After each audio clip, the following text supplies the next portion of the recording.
Dois heróis da Idade Média. O grande conflito.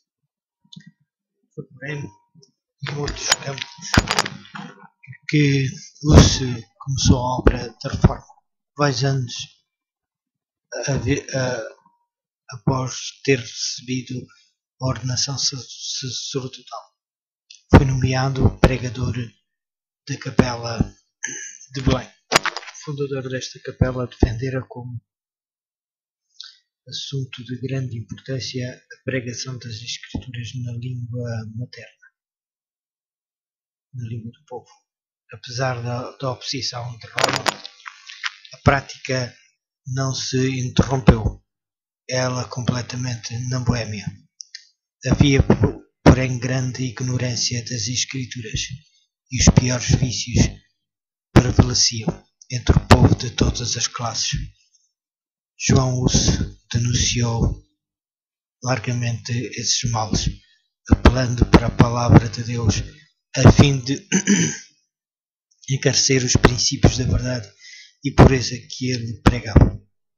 Um cidadão de Praga, Jerônimo, que depois se tornou intimamente ligado a Hus, trouxera consigo, ao voltar da Inglaterra, os escritos de Wycliffe, a rainha de Inglaterra que se convertera aos ensinos de Wycliffe. Era uma rainha boêmia e, por sua influência, as obras do reformador foram amplamente divulgadas no seu país natal. Hus lera com interesse estas obras, cria que o seu autor era cristão sincero, inclinava-se a considerar fervorosamente as formas que advogava. Hus, conquanto não soubesse, entrara já no caminho que levaria para longe de Roma. Por esse tempo chegaram a Praga 2 estrangeiros da Inglaterra, homens de saber que tinham recebido a luz e haviam chegado para espalhar naquela terra distante, começando com o ataque aberto à supremacia do Papa. Foram logo reduzidos ao silêncio pelas autoridades, mas não estando dispostos a abandonar o seu propósito, recorreram a outras medidas. Sendo artistas, bem como pregadores, prosseguiram pondo em prática a sua habilidade.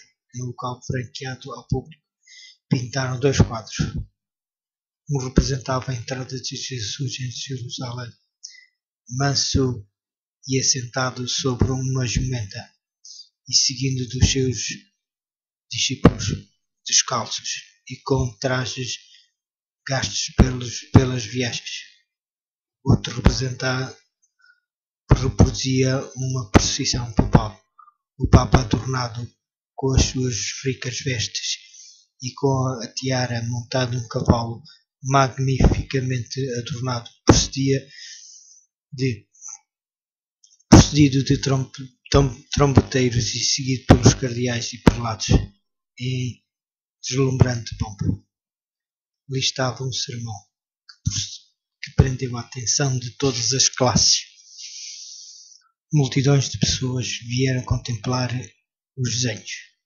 Ninguém deixara de compreender a moral, e muitos ficaram profundamente impressionados pelo contraste entre a mansidão e humildade de Jesus, o Mestre, e o orgulho e arrogância do Papa, seu servo professo. Houve grande comoção em Praga, e os estrangeiros, depois de algum tempo, acharam necessário partir para sua própria segurança. Mas a lição que haviam ensinado não ficou esquecida. Os quadros causaram grande impressão no espírito de João Hus, levando um estudo mais acurado da Bíblia e dos escritos de João Hus. Levando a um estudo mais acurado da Bíblia e dos escritos, levou, embora ainda não estivesse preparado para aceitar todas as formas defendidas por Wycliffe, via mais claramente o verdadeiro caráter do papado e com maior zelo denunciava o orgulho, a ambição e a corrupção da hierarquia. Da Boêmia à luz,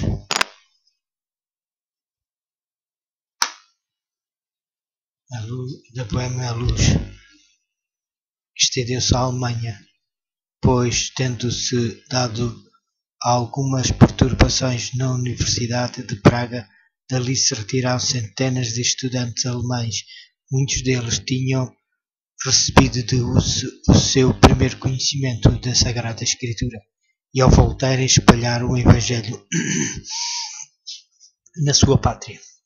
As notícias da obra de Praga foram levadas para Roma e Hus foi chamado a comparecer perante o Papa. Obedecer seria expor-se à morte certa.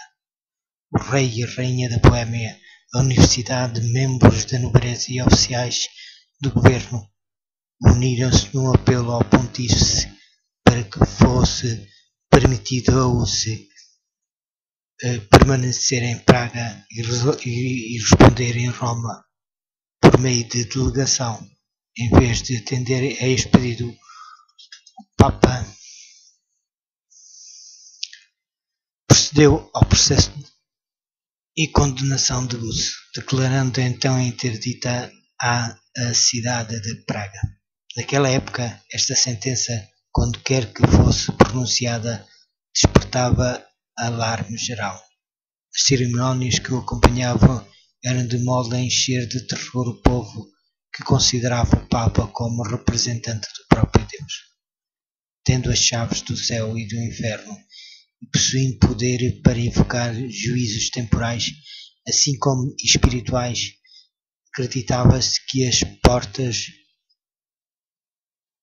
do céu se fechavam contra a região atingida pelo interdito, que até que o Papa fosse servido a remover a excomunhão, os mortos eram excluídos das moradas da bem-aventurança, como sinal desta terrível calamidade.